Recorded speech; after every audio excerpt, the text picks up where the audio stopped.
Welcome to the deep dive. Today, we're tackling something really fundamental, I think, to all our relationships. Hmm. This idea that love isn't just, this feeling that washes over you, Right. but that it's also a choice, a conscious decision, really, to act in ways that connect with the people we care about. Yeah, and we've got some interesting sources that look at this, especially within families. Exactly. And they bring in this framework, love languages. That's the one. So our mission today is really to understand how actively choosing love and maybe understanding these different languages can help build, well, deeper connections. It's an intriguing idea, isn't it? Love is a choice. Yeah, it really is. Because we tend to think of it as, spontaneous, something that just happens. Right, like catching a cold, but nicer. Kind of. Hmm. But what these sources are suggesting is, yeah, feelings matter, definitely. But Hmm. the love that lasts, the kind that really shores up our bonds, that involves actively, deliberately doing Making them. people feel valued. Exactly. It's less about maintaining some constant emotional high and more like um, a steady commitment. Showing up. Yeah, showing up and understanding this difference. It's not just theory, is it? It feels like it could really change how you interact day to day. Oh, absolutely. With family, with friends. Imagine actually knowing how to show you care in a way that lands for them. Hmm. Because maybe my way isn't their way at all. That's the crux of it. Recognizing that difference, it can lead to, well, just more understanding. People Yeah. feeling genuinely seen and loved. And this love languages idea is meant to help with that. It's a framework, yeah. Our sources lay out 5 main ones. There's words of affirmation. Okay, like saying nice things. Yeah, compliments, encouragement, then quality time, just focused attention. No phones. Ideally. Receiving gifts, thoughtful presence, acts of service, doing helpful things. Taking out the trash without being asked. That could definitely be one. And physical touch hugs, pats on the back, that sort of thing. The key idea is that understanding these can really help us communicate on an emotional level. Okay, so let's dig into that first part more. Feelings fading, choices sticking. Right. It's a bit like, I don't know, you get really into a new hobby, right? You're obsessed at first. All in. But then maybe the initial thrill wears off a bit, even if you still like it. Could feelings and relationships be a bit like that? And that's where the choice comes in. That's a really good analogy. Those initial intense feelings, the in love feeling maybe, it's powerful stuff. Sure is. But it often, shifts. It ebbs and flows. Real lasting love, the kind that makes a relationship resilient, seems to be less about chasing that first spark forever. Which sounds exhausting. Right. And more about the conscious decisions, day in, day out, showing care, respect, affection, even when you're tired or maybe a bit grumpy. Even when the intense feeling isn't front and center at that moment. Exactly. It's those actions that build the security, the feeling of being valued long term. Okay, so making that choice, acting on it, what are the payoffs? What benefits do we actually see? Well, huge ones, Yeah. potentially. When you intentionally show love, especially in a way the other person really gets, Speaking their language. speaking their language, yeah, Yeah. it builds incredibly strong connections, Yeah. trust, security. Makes sense. And when people feel consistently loved, relationships just tend to be happier, less anxiety, more um, contentment. Yeah. And maybe the biggest thing, choosing to love often means you have to try to understand the other person. What do they need? How do they see things? And that effort itself builds empathy. Right, right. Mm. But what about the other side? If we just surf the feelings, what are the risks there? Seems like you could easily drift apart. Precisely. If it's only about acting when you feel like it, Right. you might show love in ways that just don't register for the other person. You think you're doing great, but they're not feeling it. Exactly. Yeah. Which leads to misunderstandings, hurt feelings even. Yeah. And over time, if it's inconsistent, it can feel like neglect. You only show up when the feeling strikes. Yeah. That creates distance. It weakens the bond. It's really about consistency, not just, intensity bursts. Okay, so boiling this down, key lessons. What should we really hang on to here? Okay, first, love is active. It's a verb. It takes effort, intention, action, not just passively feeling something. Got it. Effort. Second, one size does not fit all. What makes you feel loved might be totally different for your partner, your kid, your friend. Important. And third, don't discount the small things, those little, regular, deliberate acts of love. They add up. They can have a huge impact over time. Can you give us a quick real world example, the difference between feeling and choosing it? Okay, Imagine a friend is just slammed at work, really stressed about a deadline. Okay. You might feel sympathy. You feel bad for them. Sure. But choosing to love actively might look like setting aside your own evening plans, maybe, to help them proofread something, or just bringing them coffee and listening without interrupting. Even if you don't really feel like doing that proofreading. Exactly. You might rather be watching TV. But you choose to act because you know will support your friend. That's the choice part, driven by care, not just a fleeting feeling. Right. That makes it very clear. Okay, now to bring this home, the sources use this example of the Davis family. Hmm. Dad, Mom, Lily in 5th grade, Tom in 2nd. They loved each other, apparently, but things weren't quite clicking. What was happening? Yeah, the Davis family, it's a pretty common dynamic, actually. They had love, sure, but there was a disconnect in how it was expressed and Oh, received. okay. So dad was often tired from work, maybe pulling back a bit. Mom felt swamped with chores, maybe feeling like her work wasn't seen. Taken for granted, maybe? Could be. Lily, the older daughter, felt like nobody was really listening to her. And Tom, he was acting out, which with kids is often a bid for attention, right? For connection. So the love's there under the surface, but the lack of those intentional actions was creating like friction, unmet needs. Exactly. It shows love isn't just a static thing that's there. It Yeah. needs to be communicated actively. And when families do manage that, when they Mhm. consciously express love in ways that work for everyone, oh, the difference can be huge. You often see the whole atmosphere change. More positive, more supportive. Less tension. Definitely less conflict, often. Because people feel secure, they feel valued. It just leads to, well, a happier home overall. More well-being for everyone. And conversely, if families don't do that, if they just assume the love is understood, what can go wrong? Well, people can start to feel really distant, emotionally separate, even living together. Yeah. Resentment can build up. If one person feels like they're always giving, giving, giving, and getting nothing back, that feels like love to them. That's a key point to them. Absolutely. And if you don't talk about feeling loved or not feeling loved, it makes it way harder to deal with disagreements when they inevitably come up. Communication just breaks down. So, looking at the Davis family before they figured things out, what are the takeaways for us? Okay, well, first, it really drives home that love, even in the closest families, needs regular intentional expression. You can't just coast. Right. Can't take it for granted. Nope. Second, you really have to pay attention. Notice what actually makes each person feel loved, because it might not be what you assume. Yeah. And third, and this is hopeful, it's never too late. Yeah. You can always start making different choices, choosing to show love differently, no matter what the history is. Okay, and this is where the love languages idea comes into their story. How did that happen? Exactly.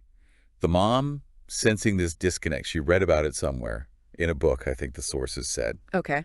And this framework, it suggests people have these primary ways, these sort of emotional dialects for feeling loved. And remind us again, what were those 5? Sure. Words of affirmation, hearing positives, encouragement, quality time, focused, undivided attention, Okay. receiving gifts, tangible symbols of thoughtfulness, Got it.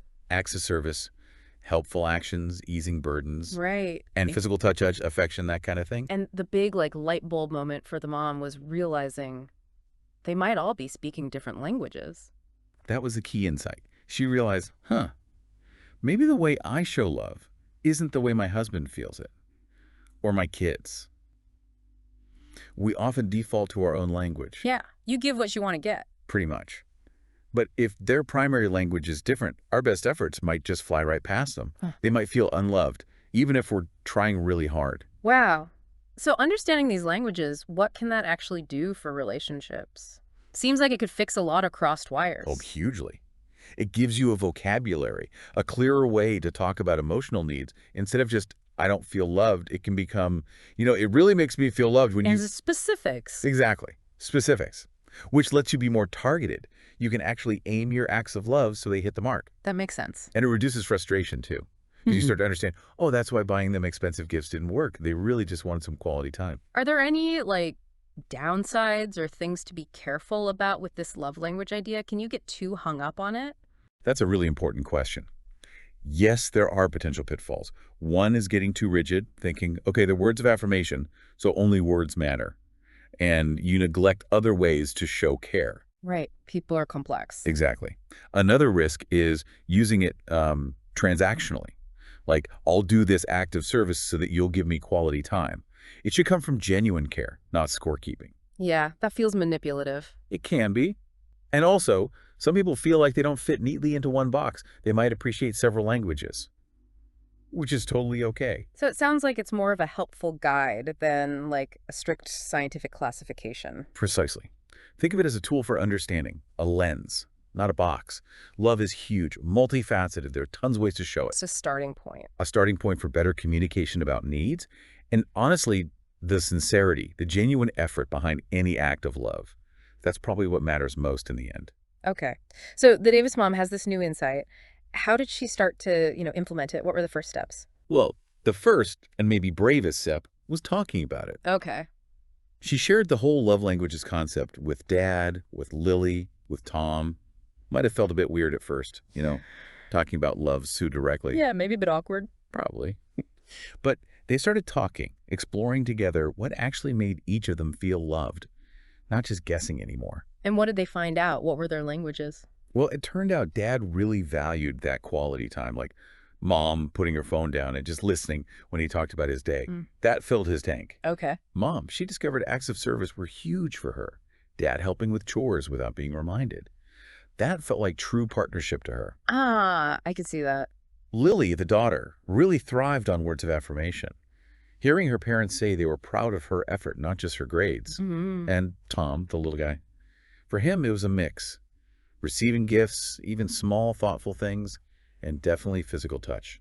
Hugs, cuddles. Wow. So just naming it, identifying those things must have brought some clarity. Huge clarity.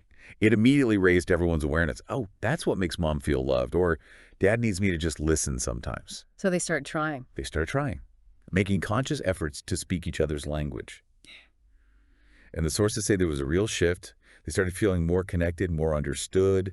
The whole family dynamic began to improve. But it probably wasn't like instant magic. I know. And I imagine there were bumps. Oh, for sure. It's learning a new skill, really. Yeah. So, yeah, there were probably times that they forgot, slipped back into old habits, showed love their way instead of the other person's way. Yeah.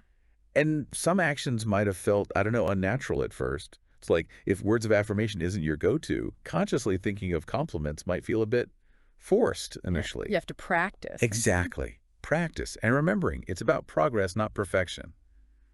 They probably messed up sometimes.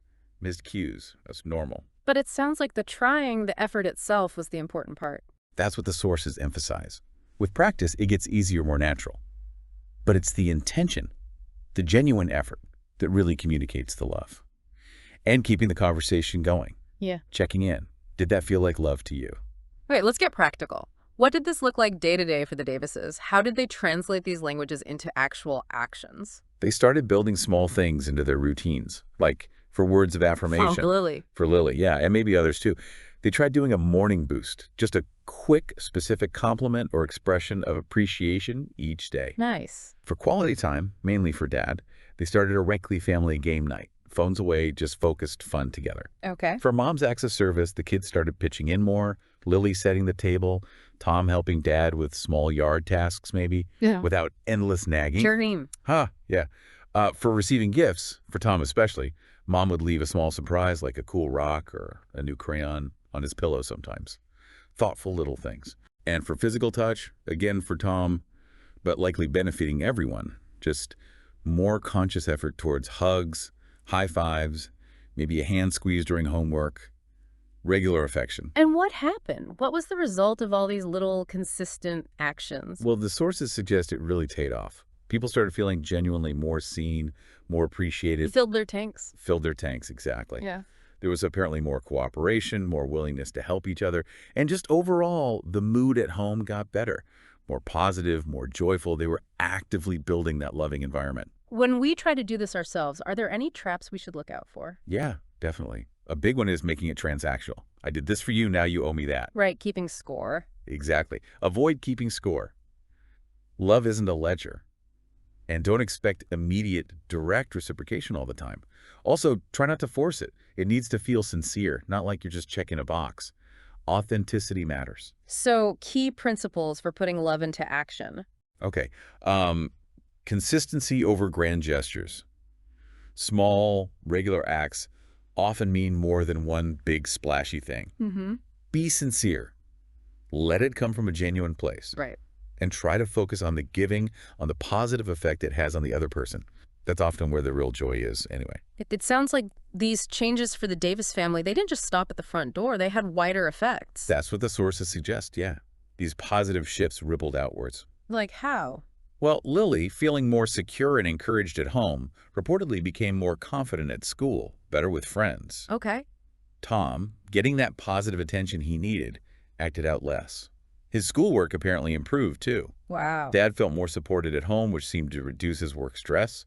And Mom, feeling like a real partner with more help, had more energy for her own interests. So it really shows how intentionally loving each other can impact, well, all areas of life. Absolutely.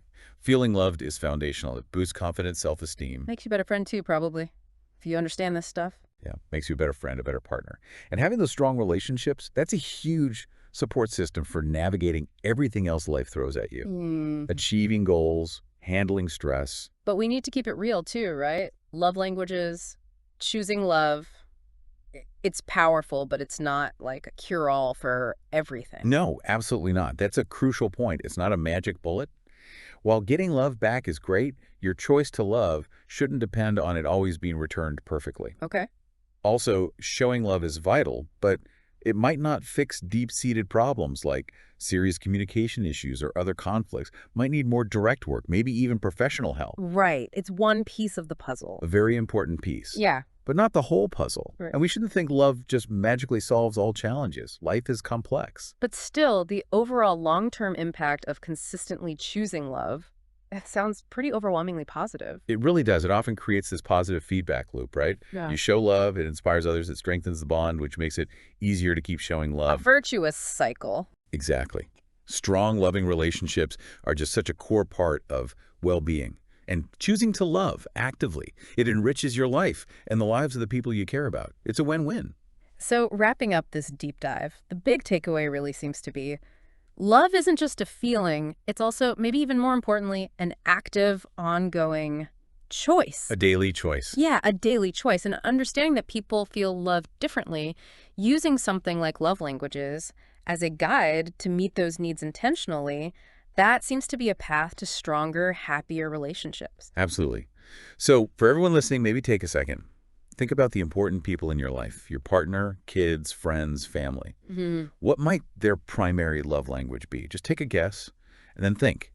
What's one small intentional thing you could choose to do today to speak that language? It doesn't have to be huge. Not at all. Just one small conscious act. Yeah. Because like we saw with the Davis family, making that choice, learning to speak each other's languages, it really does have the power to transform things, to build connection and care. You create that positive cycle yourself. You really do.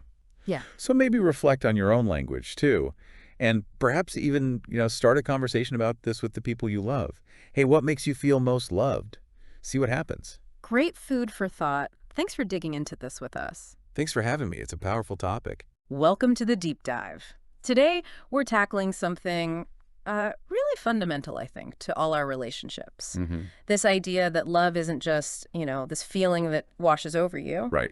But that it's also a choice, a conscious decision, really, to act in ways that connect with the people we care about. Yeah, and we've got some interesting sources that look at this, especially within families. Exactly, and they bring in this framework, love languages. That's the one. So our mission today is really to understand how actively choosing love and maybe understanding these different languages can help build, well, deeper connections. It's an intriguing idea, isn't it? Love as a choice. Yeah, it really is. Because we tend to think of it as, spontaneous, something that just happens. Right, like catching a cold, but nicer. Kind of. But what these sources are suggesting is, yeah, feelings matter, definitely. But the love that lasts, the kind that really shores up our bonds, that involves actively, deliberately doing Making them. people feel valued. Exactly. It's less about maintaining some constant emotional high and more like a steady commitment. Showing up. Yeah, showing up and understanding this difference. It's not just theory, is it? It feels like it could really change how you interact day to day. Oh, absolutely. With family, with friends. Imagine actually knowing how to show you care in a way that lands for them. Because maybe my way isn't their way at all. That's the crux of it. Recognizing that difference, it can lead to, well, just more understanding. People feeling genuinely seen and loved. And this love languages idea is meant to help with It's that. a framework, yeah. Our sources lay out 5 main ones. There's words of affirmation. Okay, like saying nice things. Yeah, compliments, encouragement, then quality time, just focused attention. No phones. Ideally. Receiving gifts, thoughtful presents, acts of service, doing helpful things. Taking out the trash without being asked. That could definitely be one. And physical touch hugs, pats on the back, that sort of thing. The key idea is that understanding these can really help us communicate on an emotional level. Okay, so let's dig into that first part more. Feelings fading, choices sticking. Right. It's a bit like, I don't know, you get really into a new hobby, right? You're obsessed